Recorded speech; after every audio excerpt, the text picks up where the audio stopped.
이제 곧 구역 예배를 또 드리게 될 때가 다가오고 있습니다. 예. 좀 더 이렇게 관계되신 분들하고 의논을 해야 되겠지만 구역 예배를 드리더라도 금요일 날 저녁 기도에는 여전히 모여야 되지 않겠나 하는 생각을 해보게 됩니다. 관계되신 분들하고 좀 더 의논을 해보고 확정되는 대로 말씀드리도록 하고요.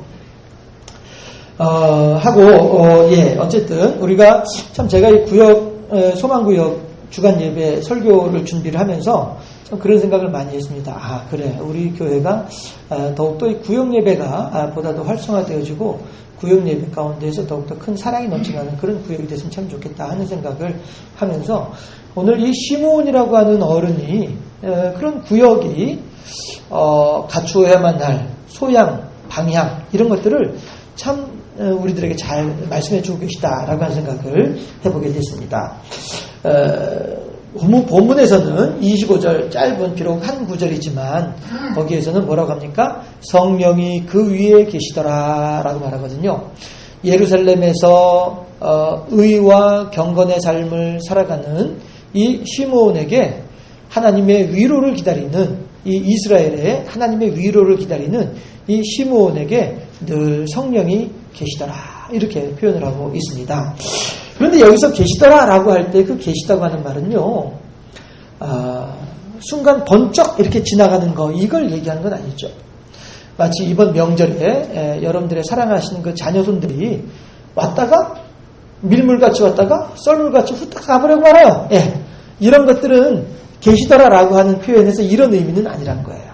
번개가 동에서 딱 쳐가지고 서쪽으로 가는데 순식간에 지나가 버리는 것처럼 이런 상황을 계시더라 라고 표현을 하지는 않는다는 거예요. 마치 광야에서 이스라엘 백성들이 구름기둥과 불기둥을 날마다 보는 것처럼 날마다 주를 찬송하겠네. 날마다 아침에 일어나면 구름기둥이요 저녁에 잠자려고 하면 불기둥이 늘 있는 것처럼 그렇게 계시는 것 이런 계시는 것을 의미하는 거예요. 시므온의 위에 성령이 계시더라. 이거는 늘 항상 함께 상주하고 있는 거죠. 그런 모습을 표현을 하고 있는 것이죠. 10년 전에도 그 성령은 시므온 위에 있었습니다. 5년 전에도 성령은 시므온 위에 머물러 있었어요. 그리고 오늘 난지 8일 만에 예수님께서 요셉과 마리아의 품에 안겨서 성전에 올라올 때에도 그 순간에도 성령은 시므온 위에 머물러 계셨었더라라고 하는 것입니다. 했을 때에 우리들은 이 25절 말씀 비록 짧은 구절이지만 이 말씀에 깊이 들어가게 될 때에 우리들은 하나님의 말씀의 깊이 은혜의 깊이를 누릴 수 있을 줄로 믿습니다. 왜냐하면요 우리가 여름철에 물가에서 놀 때에도 그저 발목에만 왔다 갔다 하는 그런 찰랑거리는 이런 물에서 노는 것도 물론 재미있을 수 있겠지만 그래도 적어도 가슴 정도까지는 차고 이런 데서 이제 놀아야 정말로 재미있게 노는 것과 마찬가지로 그렇게 하나님의 말씀도 그저 단순하게 이렇게 표면적인 것만 이렇게 알고서 지나가는 것보다는 그 속에 깊이 들어가면서 한 구절 한 구절 이렇게 분석해가면서 다른 성경책도 같이 이렇게 넣어가면서 이렇게 생각을 해보면 하나님의 깊은 은혜가 있더라라고 하는 것이죠. 해서 오늘 본문 말씀을 따라 성령이 계시는 구역이라고 하는 이 하나님의 음성을 듣게 될 때에 우리 권사님 기도해 주신 것처럼 우리 모두가 하나님의 음성으로 듣고 오늘 이 예배에 동참하고 있는 다른 사람이 아닌 바로 나를 향한 하나님의 음성을 들을 수 있는 그런 복된 시간이 되어질 수 있기를 주님의 이름으로 축원합니다. 했을 때 이 누가복음 2장 25절을 한번 분석을 해보면은 첫 번째 우리가 어디에 있어야 할지 이것을 말씀하고 계시다는 거죠. 25절 시작하면서 뭐라고요? 시므온이라고 하는 사람이 있어서 이 사람이 어디에서 있어요 지금? 예루살렘에 있거든요. 예루살렘에 있다라고 하는 사실 이게 중요한 거죠. 마땅히 그가 있어야만 할 그 장소에 그가 있다라고 하는 사실 이것이죠. 사람이 그렇잖아요. 사회생활을 하면서도 사회생활을 할 때에도 어떤 사람이 현명한 사람이에요. 내가 가고 싶은 곳에 가 있는 사람보다는 나를 필요로 하는 곳에 있는 사람이 현명한 사람이잖아요. 그렇잖아요. 내가 가고 싶어서 있으면은 어떻게 보면 이게 좀 천덕꾸러기가 될 수도 있어요. 그렇지만 나를 필요로 하는 곳에 가면 귀빈 대접을 받잖아요. 이게 사회생활의 요령 아닙니까?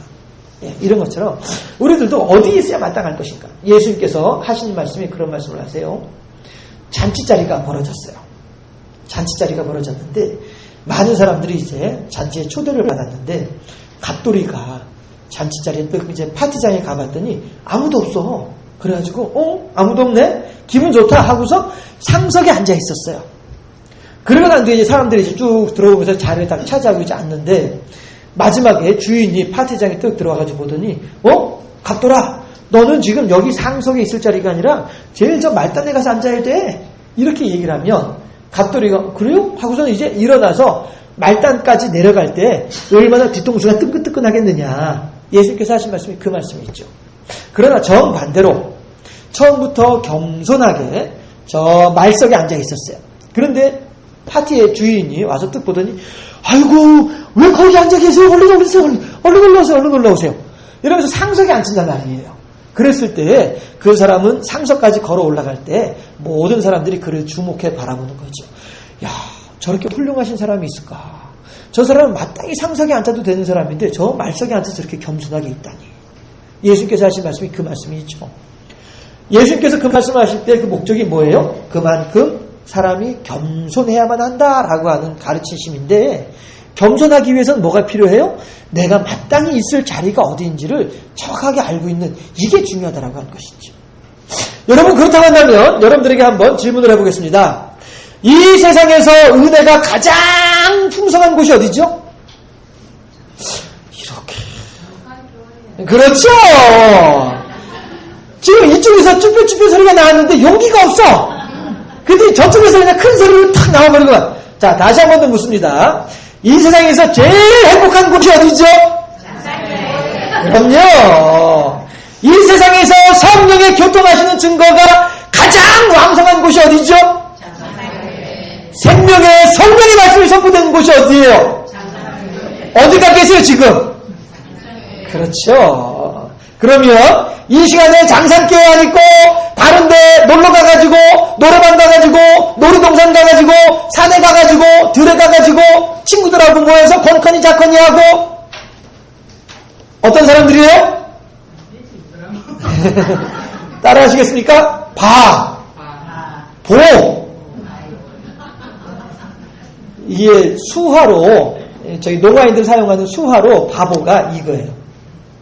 이게 바보인데 거기에 더 바보가 있어요. 손 하나를 더 내는 거야. 더 바보. 왕바보가 있어요. 손가락을 뒤집어가지고 왕바보예요. 예. 그러나 우리가 말하는 바보는 그런 바보가 아니죠. 지금 마땅히 이 자리에 있어야 되는데 이 자리에 있지 않냐는 그 사람들을 향해서 우리가 바보라고 할 때는 어떤 사람들이에요? 바라볼수록 보고 싶은 사람이 바보예요. 그렇잖아요? 얼마나 보고 싶어요. 얼마나 그리워요. 뒤에도 나오겠습니다만 하나님의 마음이 거기 있거든요. 어쨌든지 간에 우리가 성령이 함께 머물러 계셨던 시므이가 아니라 시므이는 나쁜 사람이죠. 예. 이 시므이는 내가 어디에 있어야 하는지 내가 마땅히 있어야 할 자리가 어디인지를 정확하게 알고 있는 사람이 시므이였더라 하는 것입니다. 예수님께서도 그러죠. 아버지의 약속한 것이 임하기까지는 어디를 떠나지 말라고요? 예루살렘을 떠나지 말라는 거예요. 왜? 하나님의 약속이 거기서 이루어질 것이기 때문에. 그럼 우리는 거기를 떠나면 안 되는 거죠. 우리들은 그렇게 우리들이 마땅히 있어야만 할 곳, 이곳을 잘 찾아갈 수 있는 참 지혜로운 사람이 되어주시기를 바랍니다. 자리에 대해서 한 가지 더 이야기를 하자면요. 이 말씀도 빼놓을 수 없을 것 같아요. 예수님께서 많은 사람들이 모인 자리에서 하늘의 이야기를 전달해 주었어요. 우리들이 요즘도 이제 에스겔서를 읽고 있습니다만은 에스겔서니 다니엘서니 요한계시록이니 이런 책들은 묵시문학이라고 이렇게 분류를 해요. 성경책을 분류를 할 때 묵시문학이라고 하는데 이 묵시문학이라고 하는 것은 무슨 뜻이냐면 그 시대에서는 그 사람들이 잘 이해할 수 있는 그런 내용들이었었어요. 그러나 요즘에는 이게 대체 무슨 말이지? 라고 이렇게 이해하기가 쉽지가 않은 이런 내용들을 묵시문학이라고 이야기를 해요. 왜냐하면 하나님의 계시, 오직 그렇게 생각하는 사람, 사고방식이 맞는 사람들, 주파수가 맞는 사람들끼리만 이해할 수 있는 그런 내용이기 때문에 주파수가 틀린 사람들은 전혀 이해할 수 없는 그런 내용이기 때문에 이걸 묵시문학이라고 이야기를 하거든요. 그런데 이렇게 이 묵시문학들은 그 시대 사람들은 이게 무슨 내용이구나 그걸 금방금방 알았지만은 지금에 있는 사람들은 이거를 이해하려면은 헷갈려요. 왜냐하면 그 시대를 안 살아봤기 때문에 헷갈리는 거예요. 마치 요즘도 마찬가지죠. 요즘도 어른들에게는 묵시문학과도 같은 이러한 암호와도 같은 그런 이야기들이 왔다 갔다 해요. 젊은 아이들, 요즘 중고등부 아이들이 사용하는 언어들, 어른들은 잘 모르시는 언어들 많이 있어요. 이게 무슨 말이지? 저도 헷갈리고 막 이렇게 하니까 이게 무슨 말이지? 이럴 때가 있어요. 예. 왜냐하면 세대 차이이기 때문에 그래요. 그 시대를 살고 있는 그들과 이미 이 시대를 살고 있는 어른들과는 엄청난 그 갭이 있기 때문에 차이가 있기 때문에 이해하기 어려운 그런 내용들이 있어요. 하다못해 몇십 년 사이에서도 이렇게 서로 간에 의사소통이 잘 안 되는 일들이 있는데 몇백 년, 몇천 년이 흐른 전에, 몇천 년 전의 이야기인데 이게 제대로 이해하기가 쉽지가 않은 게 당연하죠. 그런데 어쨌든지 간에 하나님께서, 예수님께서도 마찬가지로 그렇게 하늘의 이야기를 아무리 사람들이 이해하기 쉽게 지금 예수님 앞에 모여있는 이 사람들을 향하여서 전달을 해주어도 이 듣는 사람들은 이게 헷갈리는 거예요. 마치 오늘날 우리가 묵신문학을 읽으면서 다니엘, 에스겔, 요한계시록 이런 거 읽으면서 이게 뭐지 하고 헷갈리고 막 특별히 공부해야만이 알 수 있고 하는 것처럼 똑같이 예수님께서 하신 말씀도 그 당시에 사람들이 못 알아듣는 거예요. 그러고서는 이거 참말로 젊은이가 영 정신없는 소리 하고 있네 이러고 다들 돌아가 버리고 마는 거예요. 많은 사람들이 떠나가고 말았어요. 그럴 때에 예수님께서 그 뒷모습을 바라보면서 제자들에게 12명의 제자들에게 뭐라고 말씀을 하시냐면은 너희들도 떠나갈래? 이렇게 말씀을 하세요. 너희들도 떠나갈래? 저 사람들 떠나가는데 너희들도 같이 따라갈래? 이렇게 물어보시는 거예요. 그랬더니 그때 베드로가 뭐라고 얘기를 해요? 주여! 생명의 말씀이 여기 있사오매 우리가 네게로 가오리까. 지금 예수님께서 하신 말씀을 우리들은 지금 당장은 무슨 얘기인지 잘 알아듣지 못하겠어요. 솔직히 이해하기 어려워요. 그러나 그 말씀이 우리들에게 피가 되고 살이 되는 생명의 말씀인 줄로 믿습니다. 왜? 예수님이시기 때문에. 왜? 예수님은 하나님의 아들이시기 때문에 그분이 하시는 말씀이 지금 당장에는 내게 이해하기 어려운 말일런지 몰라도 그럼에도 불구하고 우리들을 그저 예수님만 따라가고 예수님만 붙잡고 있으면 그 예수님의 말씀이 이해가 될 날이 올 줄로 믿으니까 생명의 말씀이 여기 있으면 우리가 네게로 가오리까 고백하고 있다는 말씀이 있죠. 우리 또한 그렇게 하나님의 생명의 말씀이 있는 곳을 찾아다니고 하나님의 생명의 말씀을 섭취하는 일에 누구보다도 열심을 내는 우리 모두가 되어질 수 있기를 주님의 이름으로 축원합니다. 그랬을 때에 그러면 이곳 하나님의 사랑하시고 성령의 능력이 충만하며 성령의 교통하시는 증거가 왕성한 이 장산교회, 서로가 얼굴을 보기만 해도 웃음이 나오고 서로가 손만 잡아도 찌릿찌릿해지는 이 장산교회, 이 세상 어느 곳보다도 행복하고 즐거운 장산교회, 이 교회에 모여있지만 또 이제 뭐잖아, 우리가 각자 구역예배로 또 모여있겠지만 그곳에서 우리들이 뭐 해야 되겠냐 하는 거예요. 구역예배로 모였다, 장산교회로 모였다, 모였으면 뭘 해야 되냐? 시므온은 예루살렘에 앉아있는데 우리들도 그렇게 하나님의 말씀을 따라 인도하심을 따라 교회 안에 앉아있는데 혹은 또 구역예배 자리에 가서 앉아있는데 앉아있으면 뭐 할 거냐 하는 거예요. 봄철에 시내가에 가보니까 뭐가 있냐면은 새카만 올챙이들이 있어요. 그런데 이 올챙이들은요 막 우왕좌왕하는 게 갈팡질팡이에요. 막 엉망진창이에요. 방향이 없어요. 우리가 모여서 올챙이처럼 지내면 되겠냐 하는 거예요. 그런가 하면 반면에 낚시꾼들은요 물에다가 그 찌 하나 갖다 놓고서 그것만 따라보고 있는, 눈도 안 아픈가 몰라요. 그것만 탁 쳐다보고 있으면서 왔다 조금 왔다 옳지. 아주 극도의 집중력을 발휘해가지고 그것만 쳐다보면서 쫙 이렇게 하는 것처럼 저희 아버지가 이거 잘하세요. 이거 가지고 젊은 한시월을 다 보내신 분이 저희 아버지세요. 그런데 딱 이렇게 낚시꾼이 이렇게 하는 것처럼 우리들도 그렇게 무엇인가 집중을 해야 되겠다는 것이죠. 어디에 집중해요? 시므온이, 눈치 빠르신 분들은 이제 아실 거예요. 시므온이 예루살렘에 머물면서 어떻게 했어요? 의로운 생활, 경건한 생활을 했다라고 얘기를 해요. 우리가 단지 모이는 게 중요한 게 아니라 모이면 집중을 해야 되는 거예요. 낚시꾼이 한 마리의 물고기를 낚아 올리기 위해서 집중하듯이 우리도 집중해야 되는데 어디에 집중해야 되겠느냐? 시므온이 했던 것처럼 의로운 생활, 경건한 생활을 위해서 집중해야 되겠다라고 하는 것입니다. 그러면 의롭다라고 하는 말이 뭡니까? 의롭다라고 하는 말, 우리들은 잘 알고 있죠, 이제. 의롭다라고 하는 것은 내가 목욕을 하루에 한 번씩 해가지고, 아니면 내가 목욕을 하루에 3번씩 해서 깨끗해가지고 의로워지는 것이 결코 아니죠. 예. 의롭다라고 하는 것은 하나님의 아들이신 예수님께서 이 땅에 인간으로 태어나시고, 이 땅에 계시다 우리들의 모든 죄를 감당하시고 십자가에 달려 돌아가시고, 돌아가셨다가 사흘 만에 다시 살아나시고, 살아나셨다가 40일 동안 우리들과 같이 지내시다가 승천하셨다가 머지않은 장래에 다시 내려오실 것이다. 이 사실이 성경에 쓰여 있는데, 이 성경에 쓰여 있는 이 모든 일들은 다 사실이고 틀림없는 진실이고 반드시 우리들의 삶에 이루어질 내용들이다 라고 하는 것을 그저 머리로만 믿는 것이 아니라 마음에서부터 깊은 곳에서부터 하나님의 이 모든 말씀을 진심으로 진리로서 믿을 수 있는 이 사람들이야말로 의로운 사람들이다라고 하는 것입니다. 하나님께서는 우리들에게 시므온처럼 그렇게 의로운 생활을 하기 위해서 집중해야만 한다라고 말씀하시는 것이죠. 의로운 생활은 뭐예요? 예수님의 오심과 죽으심과 부활하심과 승천하심과 다시 오심을 믿는 사람, 이 사람이 의로운 사람이다라고 하는 것이죠. 그러면 그저 의롭게만 하면 다 됐느냐? 아니죠. 거기에 시므온은 의로움과 더불어서 무엇을 같이 더해요? 경건함을 더하고 있어요. 그럼 경건함이라고 하는 것은 뭐겠느냐? 경건함이라고 하는 것은요, 경건의 의미를 생각하기 전에 먼저 이것부터 생각을 하면 그저 착하게 살아가는 거하고 경건하게 사는 거하고는 다릅니다. 저 사람은 법 없이도 살 사람이야. 그런데 교회를 안 다녀. 그 사람은 경건한 사람이 아니에요. 단지 착한 사람일 뿐이지 경건한 사람은 아니에요. 그렇다고 한다면 이제 우리가 경건함이 무엇인지 알 수 있겠죠. 경건함이라고 하는 것은요, 내가 내 주관을 따라서 나의 삶을 살아가는, 그저 남들에게 해코지하지 아니하고 남들에게 몹쓸 짓 하지 않고 남들에게 베풀면서 이렇게 살아가는 이 삶이 경건한 삶이 아니고요. 물론 그렇게 살아야만 해요. 모든 기독교인들이 그렇게 세상의 빛으로서 세상의 소금으로서 그렇게 살아야 해요. 그건 마땅한 일이에요. 그러나 그 위에 뭐가 더해져야만 하느냐 하면은 하나님에 대한 믿음이 더해져야 된다는 것이죠.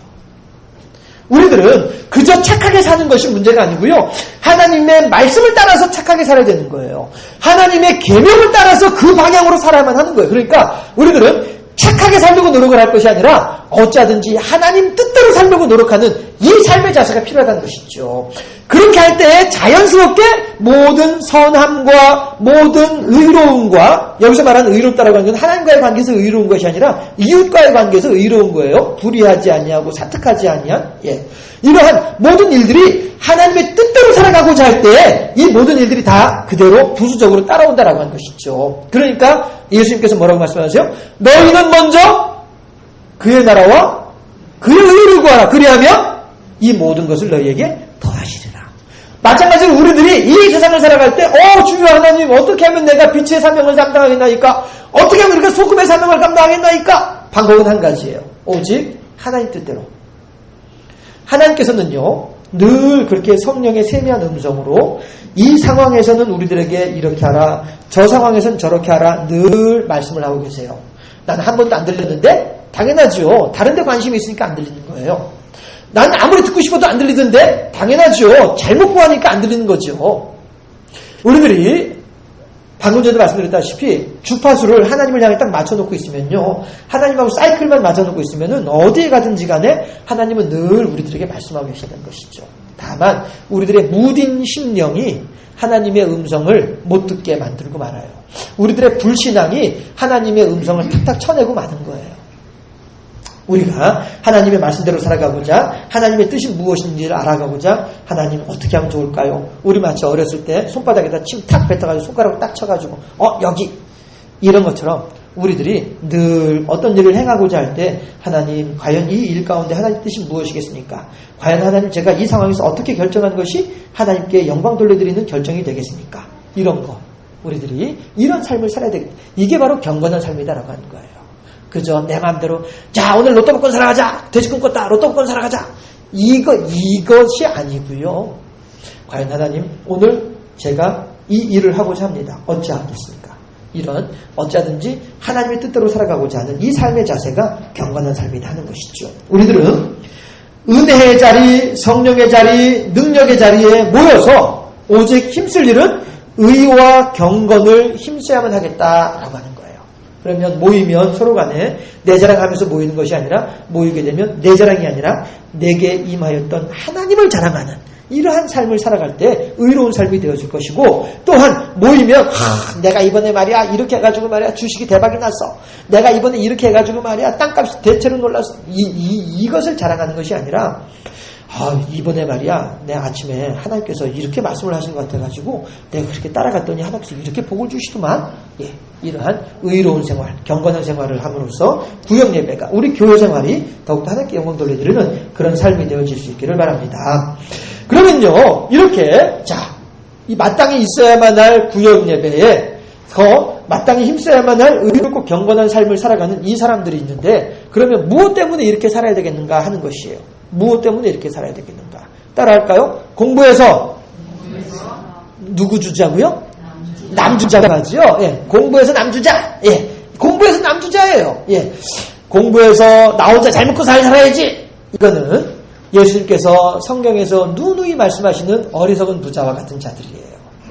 그저 내 한 목숨만, 내 한 몸만 이렇게 하다가 이웃의 아픔도 외면해버린 채 이렇게 살아가는 사람들은 하나님께서 기뻐하신 삶이 아니다라는 것이죠. 오늘 누가복음 2장 25절에서 성령이 그 위에 계시더라 바로 앞에 있는 내용이 뭐죠? 마지막 세 번째, 이스라엘의 위로를 기다렸더라라고 하는 거죠. 지금 시므온은요, 자기 혼자만의 위로라고 하면은요 이미 다 해결되었어요. 왜? 늘 성령이 그 위에 계시는 사람이기 때문에, 늘 믿음의 사람이기 때문에, 늘 어떤 하나님을 향한 영광의 사람이기 때문에, 어떤 그 자체는 이미 천국은 가는 사람이에요. 그리고 지금 이 땅에 살면서도 이미 하나님과 더불어 동행하기 때문에 천국의 기쁨을 살고 있는 사람이에요. 그러나 이 사람은 나의 위로, 나 한 사람의 위로를 기다리는 사람이 아니고요, 전체 이스라엘의 위로를 기다리는 사람이더라라고 하는 거예요. 우리가 은혜 받는 자리에서 의로운 생활, 경건한 생활을 해야만 하는 이유가 있다고 한다면 뭐예요? 이 한 몸 잘 먹고 잘 살기 위해서요? 아니에요. 하나님의 마음을 흡족하게 해드리기 위해서라는 것이죠. 많은 사람들을 하나님께서 초대를 하셨어요. 그럼에도 불구하고 아무도 안 오고 나 혼자만 천국에 가서 덩그러니 앉아있다? 그 그림을 한번 생각을 해보세요. 아무도 안 오고 나 혼자만 천국에 가서 그 넓은 자리에 앉아있다? 와서 생각을 해요. 재미있겠어요? 그렇지 않잖아요. 미우나 고우나 찢고 볶더라도 같이 있는 게 재밌고 같이 있는 게 즐겁잖아요. 참 저는 어른들 앞에서 이런 말씀 드리면 어떨지 모르겠습니다만은, 제가 이렇게 하루하루 이렇게 아이들이 자라나고 결혼 생활이 이렇게 깊어지고 이렇게 할수록에 참 가족이 얼마나 소중한가 하는 거를 점점 더 깊이 느끼게 돼요. 처음에 결혼했을 때하고는 또 다른 어떤 그런 깊이, 어떤 그런 진국이라고 할까요? 이런 것들이 느껴지고 있어요. 아마 저보다 더 많이 사신 분들은 더 많은 그런 것들을 경험을 하시고 가지고 계시겠죠. 참 이게 어쩌다 이제 혼자 이렇게 집에 있으면은 좀 이상해요. 그러나 같이 있으면 참 좋은 이게 가족이죠. 그런 것처럼 천국도 마찬가지라는 말씀이에요. 천국도 하나님께서 만약에 우리가 갔을 때 하나님이 갑돌이 어디 갔니? 영철이는 어디 갔어? 야, 같이 와야지, 너 혼자 오면 어떡해? 하나님께서요. 이러시지 않겠냐는 거예요. 우리가 열심히 교회에서 또 구역예배에서 또 이런저런 기도회에서 이런저런 모임에서 우리가 열심히 모여서 열심히 의와 경건의 삶을 힘쓰고 애쓰고 노력을 해요. 그러나 그 이유가 뭐 때문이라고요? 나 혼자 잘 먹고 잘 살기 위해서요? 나 혼자 복 받으려고요? 나 혼자 로또 복권 1등 당첨되려고요? 내 자식들만 좋은 대학교 들어가고 남의 자식들은 다 떨어져서 상관없는 그런 삶을 살려고요? 아니란 거죠. 하나님은 갑돌이와 영철이도 같이 데리고 와라. 우리들에게 그 말씀을 하시는 거예요. 그래서 우리들에게 성령을 주시고 우리들에게 의와 경건의 생활을 살라고 요구하고 계시고, 그래서 우리로 하여금 그 사명을 잘 감당해서 같이 데리고 와야지, 이 말씀하신단 말이죠. 이것은요 그저 단지 한 사람 두 사람 전도하느냐 못하느냐, 교회 데리고 오냐 못 데리고 오냐, 이거의 문제가 아니죠. 하나님의 마음을 얼마나 흡족하게 해드리느냐, 하나님을 얼마나 기쁘시게 해드리느냐, 이 문제이죠. 시므온은 이스라엘의 위로를 기다리고 있습니다. 우리들은 하나님의 위로를 소망할 수 있어야 되지 않겠냐는 거예요. 아이고, 우리가 감히 뭐라고 하나님을 위로해. 아니죠. 우리가 하나님을 위해서 수고하고 헌신하는 그 자체만으로도 이미 하나님은 기뻐하시잖아요. 아브라함이 이삭의 목에다가 칼을 집어넣으려고 할 때 아브라함아 내가 이제 참 기쁘다. 이제야 네가 나를 경외한 줄 알겠노라. 이게 하나님의 마음이거든요. 오늘 아침에도 오늘 아침에 모세가 하나님 이스라엘 백성들 다 죽이시면은요 하나님만 망신당해요. 그러니까 이스라엘 백성들 죽이지 마시고 가나안 땅까지 데리고 들어가시기 바랍니다 라고 이야기를 할 때 하나님의 마음이 얼마나 흡족했겠어요. 그래 모세야, 내 마음을 네가 알아주는구나. 내 위신 깎이고 내 체면 깎이는 거 네가 알아주는구나. 고맙다 모세야. 하나님이 얼마나 그러셨겠냐면 우리도 마찬가지로 하나님 지금 저 사람이 꼭 교회 나와야 되는데 저 사람이 꼭 하나님을 믿어야 될 터인데 저 사람이 지금 자기 인생이 왜 어려운지를 알지 못하고 저렇게 엉뚱한 길로 가고 있는데 하나님 어떻게 하면 좋아요? 가슴 아파서 가슴을 치면서 그를 위해서 기도할 때 하나님은 그래 알았어. 너의 그 기도 내가 기분 좋게 받고 있다. 걱정하지 마라. 내가 그에게 역사해 줄게. 오늘 저녁에 그의 꿈에 나타나 줄게. 걱정하지 마. 이러시지 않겠냐 하는 거예요. 다시 한번 따라할까요? 은혜 받아서 기도하자. 누구를 위해서요? 안 믿는 사람들을 위해서. 왜요? 하나님 마음을 기쁘시게 해드리려고. 이렇게 은혜의 자리를 잘 찾아가는 모든 구역 식구들 되어주시고 우리 교인들 되어주시고요. 은혜의 자리 찾아가서 하나님을 향해서 하나님의 말씀을 향해서 의와 경건의 삶을 위해서 열심히 수고하고 애써서 아름다운 신앙의 성숙을 이루시고 그러한 성숙한 신앙으로 하나님의 마음을 흡족하게 해드리는 우리 모두가 되어질 수 있기를 주님의 이름으로 축원합니다. 기도하겠습니다. 좋으신 아버지 하나님, 시몬이라고 하는 백발 노인은 지금 이스라엘의 위로를 기다리며 성령과 더불어서 하나님의 그때를 소망하며 의와 경건의 삶을 살아가고 있는 예루살렘에 거하는 귀한 하나님의 사랑입니다.